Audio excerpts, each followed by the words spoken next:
signs in the sun, moon, and stars. Back on the hunt. Here we are with one of our next signs. Let's dig deeper. This time, we're going to go into a study on the constellation of Scorpio. Before we get there, let's look at the associated signs. The first thing that we see, a couple hours from now, this video is being made at 12:25 p.m. Pacific time.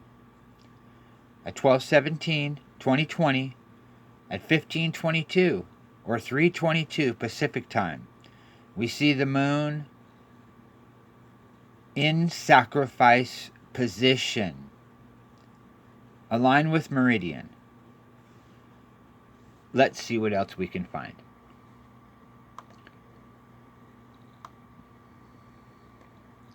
We see Venus, the morning star,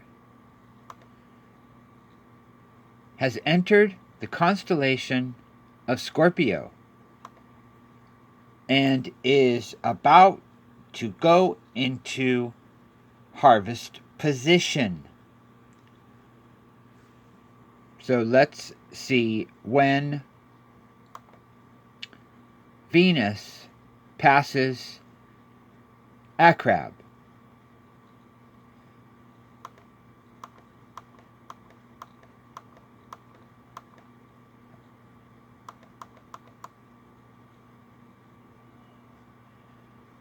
And here we are at meridian. We're going to go off meridian. It's 22:34 tonight, Pacific time, 11:34 p.m.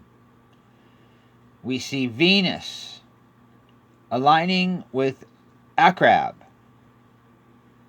This is in the constellation of Scorpio. Right after Venus has come out of the temple and is now entering into harvest position before entering into Ophiuchus. And once in Ophiuchus, for those of you who have been with me for a while, you know that is the position of the Hupa.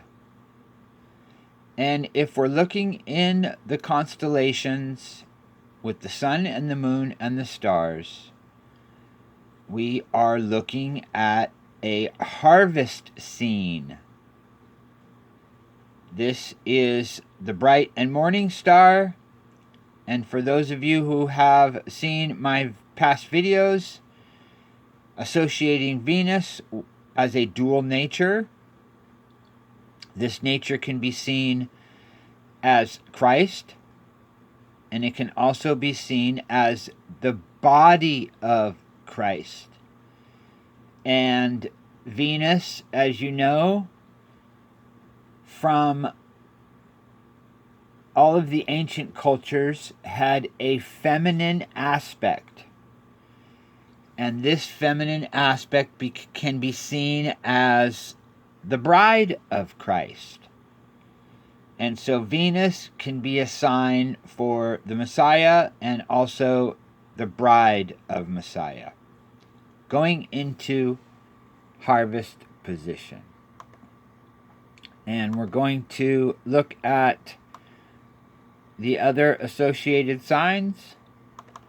The sun and the messenger are in the Golden Gate. They are almost to the middle of the Golden Gate, and you can see here this area that is like a strip or a river between the gold. And this is the gate. And you can see the sun is almost in to the middle of the gate. And we can also see Mercury, the messenger, is essentially lined up with the sun in the same position from our perspective, outside of the Hoopa, but I believe still in the constellation of Ophiuchus. Oh boy, let's dig a little deeper into this. Well, what do we have here? The sun has now exited Ophiuchus and is now in Sagittarius. And I have received so many codes in the hunt for Sun in Sagittarius, December. So we're looking at a great and mighty sign here. Ophiuchus, the Sun, Sagittarius. We have the messenger in Ophiuchus. We now have the Sun in Sagittarius, and Venus has entered into harvest position. And we also have the moon transitioning at the same time into resurrection position. So let's go back to the moon for the very end of this.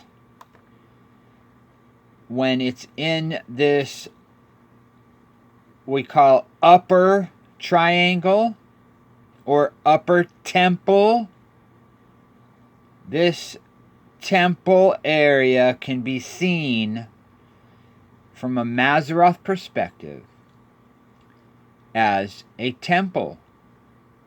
And this temple, the upper temple, is where we see the sacrifice of the goat, the slain one. This is a sign of Messiah, and the death of Messiah, with the backside being the fish, and its tail is new life. The goat is in a sacrifice position. If you would like to do a deeper Mazzaroth study, I suggest go and do a Capricorn study from a Mazzaroth perspective so that you can learn about the position of the goat's leg. All of these things have great significance when we're looking at signs. The moon is about to enter into the lower part of the fish,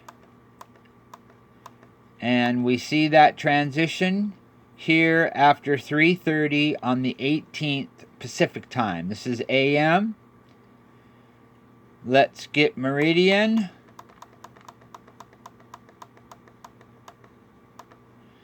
So we're looking at 3:49 AM Pacific time. Moon is in resurrection position. Let's go back over to Venus really quick and see if Venus has gotten closer to a crab.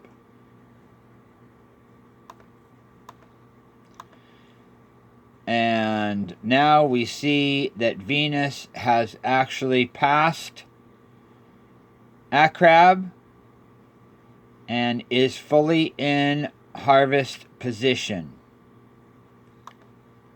So we have signs in the sun, the moon, the stars, giving us those that are looking and waiting for his appearing.